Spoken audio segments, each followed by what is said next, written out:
पूजा होती है। काली तारा ईश्वरी मस्ता बगला मुखी के साथ भगवान बगला मुखी की पूजा होती है। ये बगला मुखी देवी हठ कर्म करने में बड़ी तीव्र गति से चलती है। ऐसी बगला मुखी देवी के कहा इन सब में विशेष भगवान शांत सदाशिव का धूमावेश्वरा अवतार भगवान ने धूमावती अवतार धारण किया। का एक समय माता पार्वती का नियम था, भगवान शिव अपनी प्रसादी के थाली में जो कुछ नैवेद्य त्यागते थे उसी को मां जगदम्बा ग्रहण करती थी। एक समय माता पार्वती के उदर में भोजन करने की इच्छा हुई माता को। माता ने कहा चलो कोई बात नहीं, अभी स्वामी बस भोजन कर ले, इसकी पश्चात जो स्वामी चाहेंगे वही मैं ग्रहण कर लूंगी। अपने स्वयं को रोका, परंतु आज भगवान शिव कितने लीला बिहारी हैं। आज थाली में कुछ भोजन छोड़ा ही नहीं और माँ पार्वती जब गई जाकर भोजन के पात्र उस केले के पत्ते को हटाया देखा, इसमें भगवान स्वामी ने स्वामी के समक्ष गई। भगवान माता ने कहा हे प्रभु मुझे भोजन करने की बड़ी इच्छा हो रही, अब मैं क्या भोजन करूं। भगवान ने कोई जवाब नहीं दिया। माता ने भगवान शिव को उठाकर ही अपने उदर में धारण कर लिया। बोलिए धूमावती माता की जय। और उसी समय माता के मस्तक पर जो सिंदूर लगा था, जो माँ के मस्तक पर बिंदी की सब हट गया। माँ के मस्तक पर तो श्वेत चंद्रमा और माँ ने जो लाल रंग की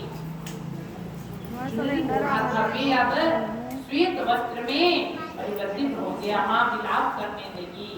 आज भी माँ धूमावती में जहाँ का विधान है कि सौभाग्यवती माताएं कभी भी उन धूमावती देवी का दर्शन ऐसी तंत्र शास्त्र में भगवान शाम सदाशिव ने 10 अवतार 10 महाविद्याओं के सहित ग्रहण किया। सूची महाराज कहते हैं ऋषिगणों इस प्रकार मैंने भगवान के 10 विद्येश्वर अवतार की कथा का आपसे संक्षेप से वर्णन किया।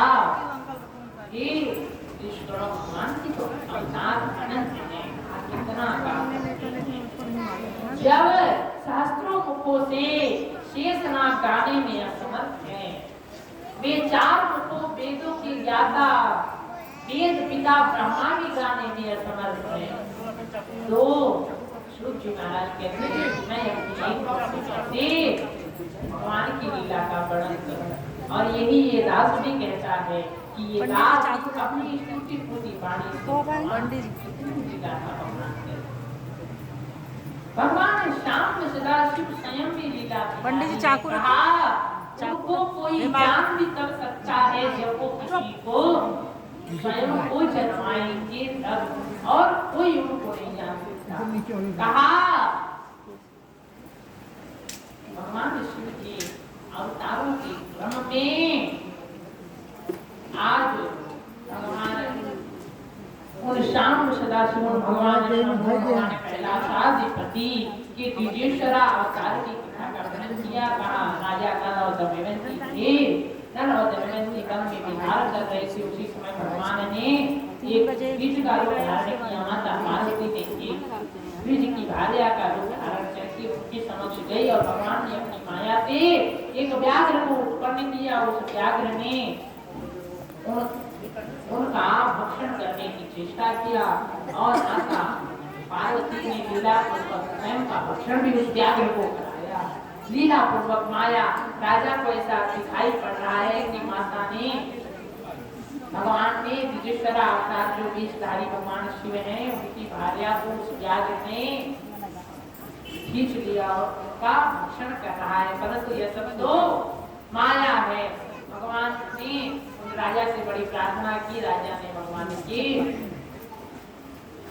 ने भगवान की उस बात को न सुना। पुनः भगवान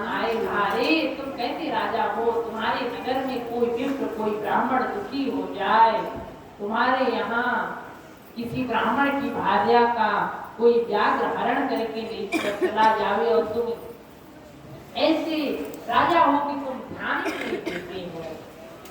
आज भगवान परीक्षा ले रहे हैं, उनकी परीक्षा लेते हुए भगवान कह रहे हैं कि हे ऋषिगणों, आज भगवान उन राजा की परीक्षा ले रहे हैं। आशु जी महाराज कह रहे हैं, श्रुतात महाप्राज्ञ शंकरस्य परमात्मने द्विजेश्वरावतारस्य शिवलीला अनुत्तमम्। राम भगवान की लीला अनंत है।